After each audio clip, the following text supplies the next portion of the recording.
You're watching ABC 31 on KLAX TV.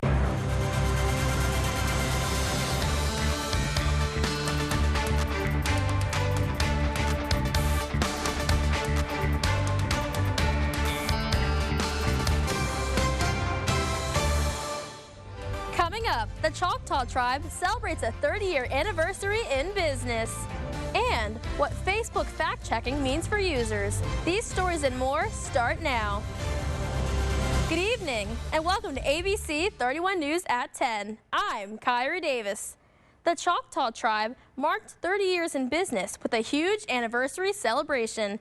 ABC 31 News reporter Sarah Drell has more.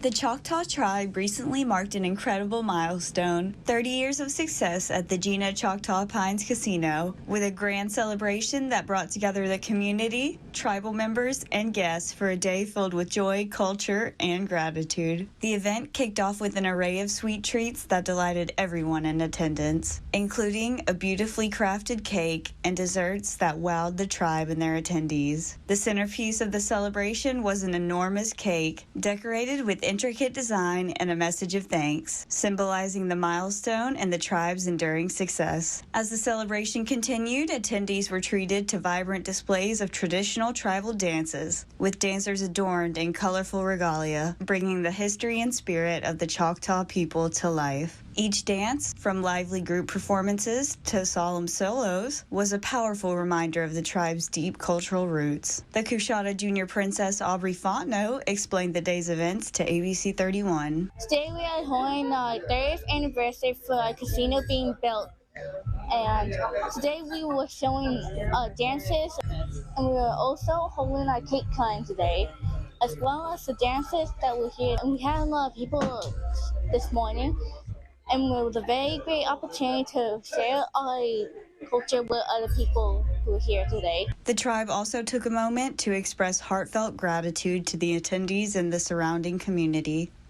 The leaders thanked everyone for their support over the years, recognizing that it's been through their continued partnership and engagement that Gina Choctaw Pines Casino has been able to thrive for 3 decades. This year's reigning Coushatta Princess Erwin Fontenot wanted to thank the Louisiana community for their support. My name is Erwin Fontenot, and I'm the 2024-2025 Coushatta Princess. I would like to say thank you for the support and the acknowledgement of our tribe and the continuation of our generation. I'm so grateful for everything, and I would like to see you all again soon. Alilamo. The event was not only a celebration of the past 30 years, but a promise to continue building a bright future, honoring traditions and fostering growth for generations to come. With a deep sense of pride and unity, the Choctaw Tribe celebration was a reminder of the importance of community, culture, and the shared journey toward success. Celebrating the tribe's successes, in Alexandria, Sarah Drell, ABC 31 News, that works for you. Thanks, Sarah. A former LSU wide receiver was arrested following a deadly hit-and-run crash that occurred in December of last year. Kyron Lacey, 24, is accused of causing a crash that killed a 78-year-old man. Lacey allegedly was driving recklessly, speeding, and passing in a no-passing zone when a driver who was swerving to avoid Lacey crashed head-on into another vehicle on December 17th. Troopers with Louisiana State Police said the 24-year-old Lacey fled the scene of the wreck without calling for aid. Herman Hall, 78, of Thibodaux, who was involved in the head-on crash, died after being transported to a hospital. According to the Lafourche Parish Sheriff's Office, Lacey turned himself in on Sunday, January 12th, just after 6:30 p.m. Lacey was booked on charges of negligent homicide, felony hit-and-run, and reckless operation of a vehicle. He was reportedly released after posting a $151,000 bond. The recently concluded Louisiana black bear hunting season, administered by the Louisiana Department of Wildlife and Fisheries, produced an impressive harvest by 10 hunters in northeast Louisiana. For 2 of those hunters, Fisher Brown and Perry Petrie Jr., it also was a chance to relive an event experienced more than 100 years ago by one of the nation's greatest ever conservationists, Teddy Roosevelt. Brown and Petrie harvested male bears in North Madison Parish in roughly the same area that Roosevelt, serving in his second term as president at the time, took a female bear in October of 1907 while hunting in East Carroll and Madison parishes. A total of 10 bears, 8 male and 2 female, were harvested during the special season. It's a nasty stomach bug that causes vomiting, diarrhea, nausea, and more. Norovirus continues to spread across the U.S., but many may not know that most household cleaners and even many hand sanitizers do not get rid of this virus. In today's Health Minute, Mandy Gaither has more on how to kill norovirus and protect your family. In the U.S., as of August 1st, there have been nearly 500 norovirus outbreaks in states that report that data. There were 363 norovirus outbreaks reported by these states in that same period last seasonal year. Basically, any place that people aggregate in close quarters, they're going to be especially at risk. Dr. Sanjay Gupta says norovirus can survive on surfaces for long periods, and many common household cleaners and even hand sanitizers can't kill it. They may say, for example, that they are 99.9% effective, like this does, against viruses and bacteria, but it turns out that norovirus is often in that 0.1%. Gupta says it has to do with the virus's makeup. Its tough protein protective coat makes it harder for cleaners to penetrate. He says companies do make products that kill norovirus, but you have to check the label to see if it's included. You can also make your own. By mixing bleach with water, 3/4 of a cup of bleach per gallon of water. Now, if you don't want to use bleach, for example, on your countertops, you can try a disinfectant that contains hydrogen peroxide instead. Norovirus can also survive temperatures up to 145 degrees. So if you're disinfecting carpet, experts recommend steam cleaning for 5 minutes at 175 degrees. The same for laundry. Use hot water on the longest cycle and dry at the highest heat setting. For Health Minute, I'm Mandy Gaither. Well, Ryan, as much as I love these colder and lower temperatures, I know it's definitely a season where people are getting even more sick than usual. Yeah, it is. I mean, that's that time of the year to see that, especially with the temperature is fluctuating the way it's doing. A high temperature differential. One day it might be in the 60s and 70s. The other days it might be back into the 30s and 20s here.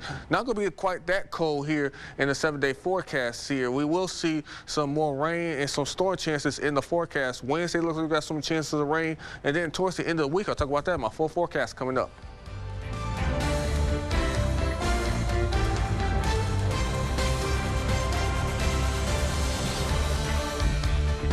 Like us on Facebook. More ways to stay connected with KLAX TV.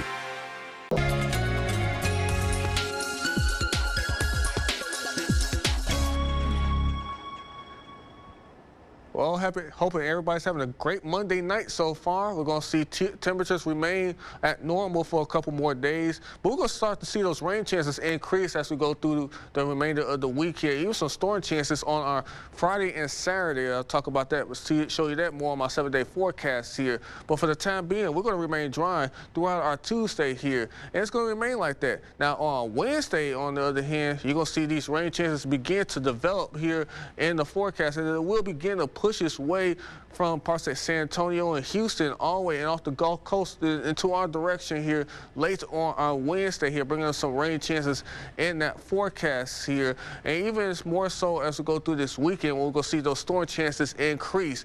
But for the time being, we're going to remain cool as we go through the overnight hours here. 28 degrees is going to be the overnight low in Natchitoches and Winsboro, 29 in Winfield, and we're going to be at 30 degrees in Pineville, 32 in Oakdale at the freezer mark. High temperatures are going to be into the 50s. That's where we should be for this time of the year when it comes to our high temperatures. So, well, we're going to be in typical temperatures as we go through the next couple of days, but keep in mind, we will see a cool down next week, and I'll show you that also on my 7-day forecast here. And according to these maps here, the next 6 to 10 days, we're going to see much colder temperatures in that forecast. So be aware that we could see temperatures go right back down to well below average temperatures here going forward.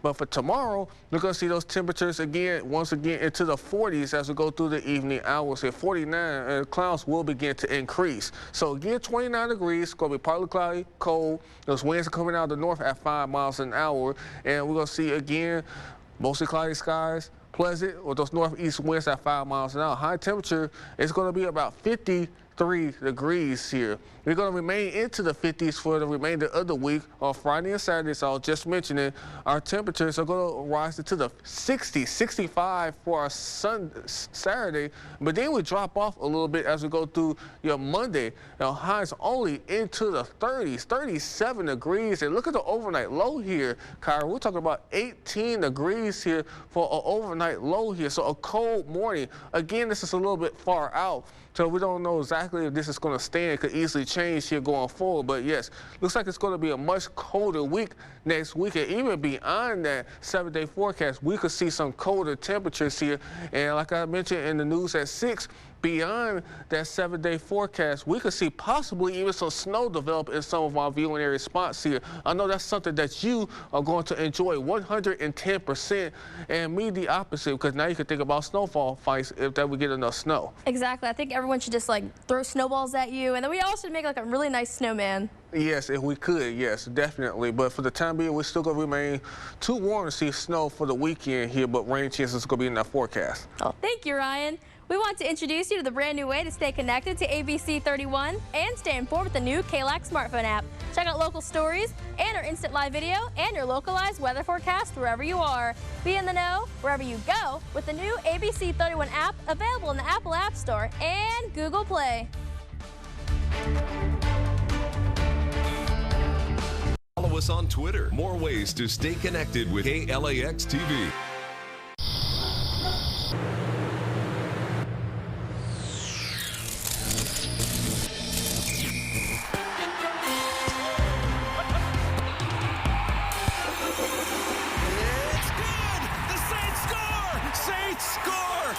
Score big with Saints Score. Win up to $100,000. Enter the second chance drawings for cool Saints prize packages. Play Saints Score scratch-offs from the lottery.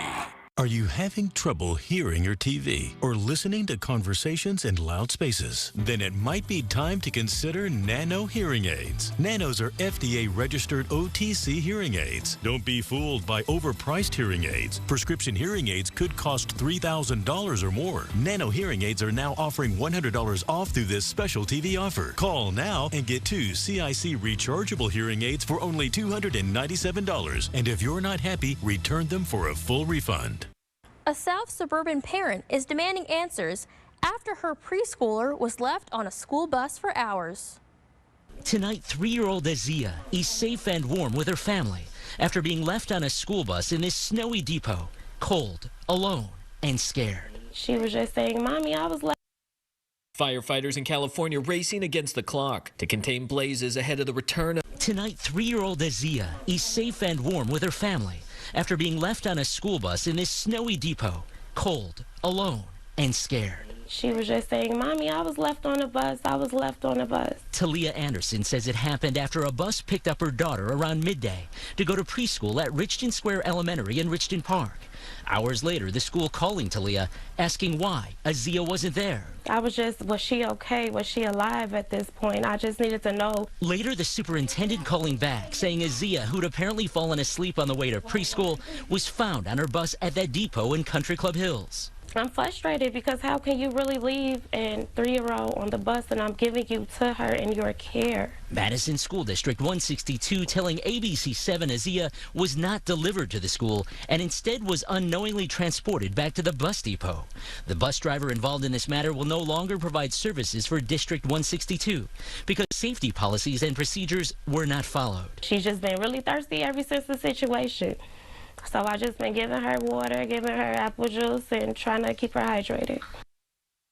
Firefighters in a critical stage of their nearly week-long battle against deadly Los Angeles wildfires. Crews have reported some progress, but officials say the fire threat remains very high as powerful winds return early this week. Reporter Michael Yoshida has the latest from Pacific Palisades. Firefighters in California racing against the clock to contain blazes ahead of the return of dangerous winds. Every one of our fires that's currently active The containment lines that are not fully contained yet are still a challenge, and it's possible that wind could blow an ember over. For nearly a week, conditions have made it difficult for crews to get a handle on the largest fires, the Eaton and Palisades. The deadly blazes around Los Angeles have caused devastating damage. More than 37,000 acres have burned, with fire officials saying at least 10,000 structures have been destroyed. Lots of tears, anger. We're going through the stages of grief. There's no doubt about it. Neighborhoods from Pacific Palisades to Altadena, unrecognizable. What I miss the most are all the photographs of all of my children's lives and my trips and things like that, and that's gone. Al Hugo, an Altadena-based firefighter, sharing these before and after photos of his family's home. It was kind of surreal. I mean, it's something that really hits home. You do this for a living, but you invest your life to try to protect life and property, but when it's your own, it's just a different feeling. In Pacific Palisades, I'm Michael Yoshida reporting. While firefighters continue working to put out the fires ravaging the Los Angeles area, fact-checkers are working to extinguish misinformation about the fires spreading across social media, all as Meta prepares to remove its fact-checkers. Brian Abel reports on misinformation being spread, Meta's change, and what it means for users on its platforms. The parent company of Facebook and Instagram, Meta, is moving away from using third-party fact-checkers to filter information. The fact-checkers have just been too politically biased and have destroyed more trust than they've created. Soon it will be up to the public to flag inaccurate content, replacing the independent professionals that are right now working to stop information about the California fires from spreading. The consequences of these suggested changes could be devastating. Zuckerberg says Meta will move to a user-generated community notes model like those on X. Communications professor Yotam Ophir says the decision could create more problems than it solves. If we look at Twitter, now X, we see chaos.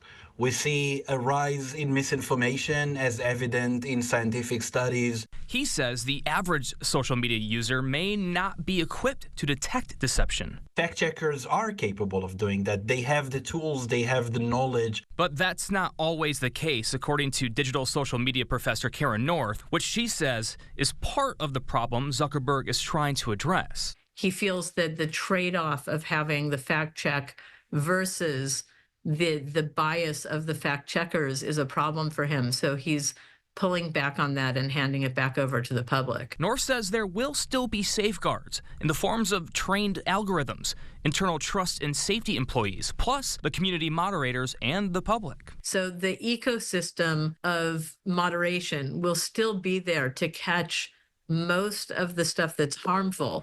In Washington, Brian Abel reporting. Don't go away. There's more to come as ABC 31 News continues.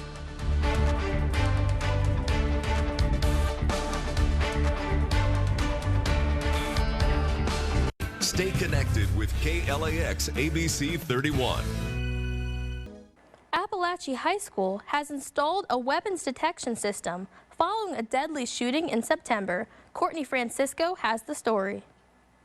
Right now, teachers are imagining what it will be like to walk into work through weapon detectors. Now I can at least feel a little bit more safe. They've been pushing for this since the shooting rampage at Appalachia High School left 4 dead and 9 hurt 4 months ago. Unfortunately, it's a step taken too late. Last week, deputies said another student managed to get a gun on campus. The Board of Education closed the school, called an executive session, and voted unanimously to install weapon detectors at the district's 3 high schools. Wonder why we didn't do it sooner. The board said staff's been researching and preparing to announce a decision next month, and that allowed the board to escalate plans after the second gun crime. It's a reactionary measure to the same mistake being made twice, which I didn't even think was possible. The teachers we spoke with say one concern remains, lockdown policy, and when it is activated, arguing admin had warning before September's rampage. The first thing that we heard was gunshots prior to the lockdown. And last week, there was no lockdown after a parent reported a gun on campus. The district said deputies detained the student immediately. We all have questions we want answered. Sunday night, the district told me leaders followed proper safety procedures in both cases. Teachers say The weapon detectors give them comfort while they wait for clarity. Weapons are less likely to get on campus, so it's less likely that they'll have to implement a lockdown policy. In Tennessee, police arrested a man who they say shot at a family playing in the snow. The man is facing numerous charges, including attempted murder. Police say the family heard gunshots as 4 children were sledding down a hill on Friday. The family yelled for the man to stop. He claimed the family was on his property, but according to the sheriff's office, the man has a history of firing guns and claiming the area is his private property. Police found several rifles in the suspect's home and determined the family was not on his property when they were sledding. A judge says she will not block the release of special counsel Jack Smith's report on Donald Trump and efforts to overturn the 2020 election. That paves the way for the Justice Department to release the reports as early as midnight if no other court intervenes. Smith's report details allegations that Trump and several others tried to prevent the peaceful transfer of power, culminating in the January 2021 attack on the U.S. Capitol by Trump supporters. The case was stymied after a Supreme Court ruling on presidential immunity last summer and dropped after Election Day. 4 people were arrested in Rhode Island after a chase ended in a crash on the highway. Police say the suspects and the vehicle are linked to an armed robbery in Massachusetts. Mary Saldana has the story. Looks like it may have crashed. Cell phone just passed on without. 4 men in a white Acura fleeing from Mass State Police crashed their car over the Rhode Island state line on I-95 in Providence.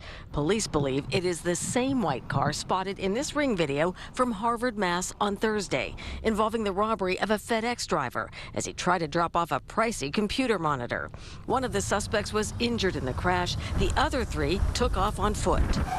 3 soldiers close the train tracks. As I came off of the highway, there were like a million cop cars flying off the highway, and I was like, what's going on here? Deshaun White lives near the train tracks. He arrived home to this. They've got people with canines walking around, and I come over here, I walk through, they're going crazy. They got like people with bulletproof vests on wearing like civilian clothes and guns, and I'm like, what the heck is going on? And I see a guy getting arrested right here, and I'm like, okay, so it has to be this guy. I didn't know what he did. Authorities had considered the suspects in the FedEx heist armed. Providence police didn't hesitate to run them down. Our officers heard the broadcast, engaged. We're here immediately, and it looks like we apprehended some dangerous individuals. As the 4 men were rounded up, K-9 teams could be seen searching for possible weapons that may have been tossed. It's scary because this is a nice, quiet neighborhood.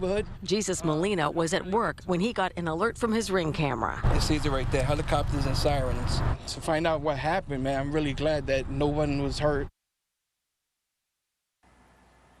A University of Washington student says he is facing disciplinary action after creating a website designed to streamline the course enrollment process for his peers. Sebastian Robertson has the details. Computer science major J.D. Kiem lives to code. Yeah, I'm born in 2005. My parents both worked in tech, so kind of just grew up with this. The sophomore was very proud to create this website, one that's since been taken down. I just wanted to make a framework for it so that everybody could participate in this and that everybody could get the classes they want. College students are known to drop and pick up classes soon after enrolling. Kiem found a way to facilitate that process. One of the things that I kind of realized when talking to people was that the class registration wasn't perfect, and a lot of people were like, hey, I want to get into this class, but I can't. By creating this anonymous platform, it'd be able to help people, regardless of their state and who they know, to be able to swap into classes that they want to if need be. He thought it would be a hit. The university did not. They allege he was in violation of the school's registration abuse policy, specifically claiming that the use of automated tools to submit registration requests is expressly forbidden. Despite taking the site down, the school placed a hold on his record, one they won't lift until he meets with school officials. They've put me on registration hold, which means that at the end of the quarter, I won't be able to register for courses next quarter, which effectively is a soft expel. Kiem took his frustrations to LinkedIn, a post that has since gone viral. Many in the professional world commending the young software engineer on his creativity. I want to be a software engineer. I want to help make the world a better place. And while he says he does not want to join the list of college dropouts in the software world, he says he's flattered by the encouragement, but hopefully will finish his education at the University of Washington. More ABC 31 News when we return.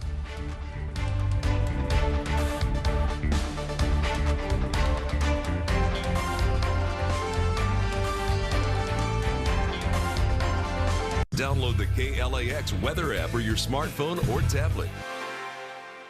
Eric LaSalle has roles in front of and behind the camera in a new police procedural now streaming on Prime Video. Rick Damigella has a preview of On Call. We think we know what this job is. Help! Officer down, officer down. Until we get that one call. Set in Long Beach, California, On Call is a new streaming procedural from producers Tim Walsh and Elliot Wolf. So I guess you didn't hear.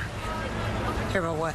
The department's being sued for that street takeover the other night. Veteran actor-director Eric LaSalle co-stars and serves as co-director of the series. The audience gets to be the fly on the wall, basically, in the day of, in the life of two patrol cops. And so all the calls that they answer. Diaz, what's your 20? We use body cam, dash cam, regular studio mode cameras, steady cam. So it has, in a cool way, a pseudo documentary feel. That was your call, based on how you framed the situation. I got us out of a dangerous spot. Since when is danger not a part of the job? I kept my trainee safe. You kept him on a leash because you didn't think he could handle himself. LaSalle's casting choices helped him with his on-screen performance. I hadn't acted really in a while, and it's like any artistic muscle. You have to keep doing it. And so I felt at times in the very beginning, a scene or two, I was a little rusty, but the actors that I cast as a director ended up helping me as an actor. I'm calling in every division.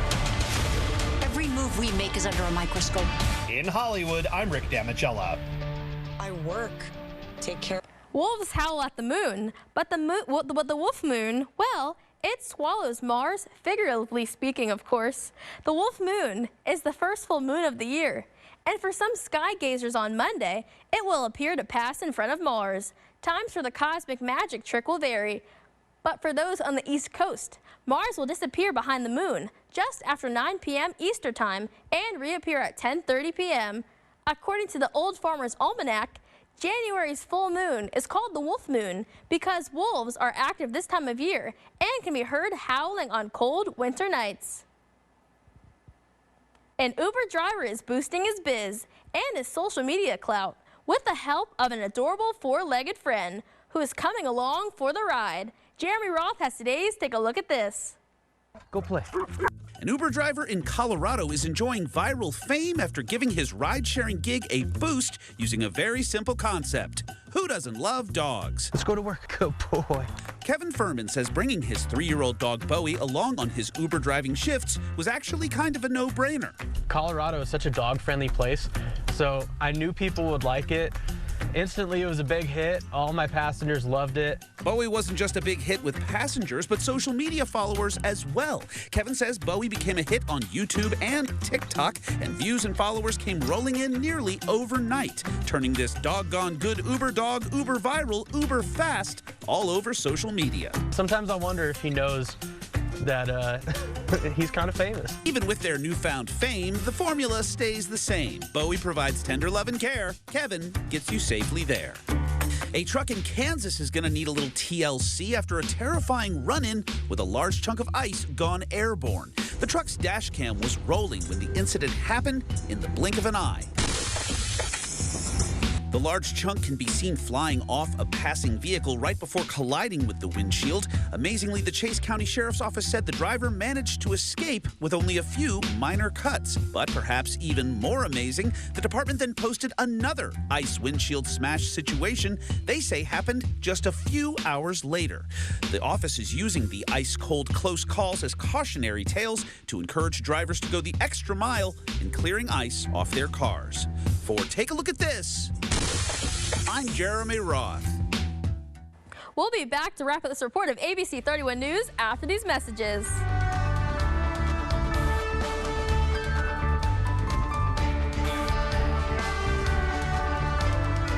Like us on Facebook. More ways to stay connected with KLAX TV. And that's your ABC 31 News tonight. Be sure to join Tony Fruits tomorrow during Good Morning America for updates on our weather forecast. I'll be looking for you again tomorrow night at 6.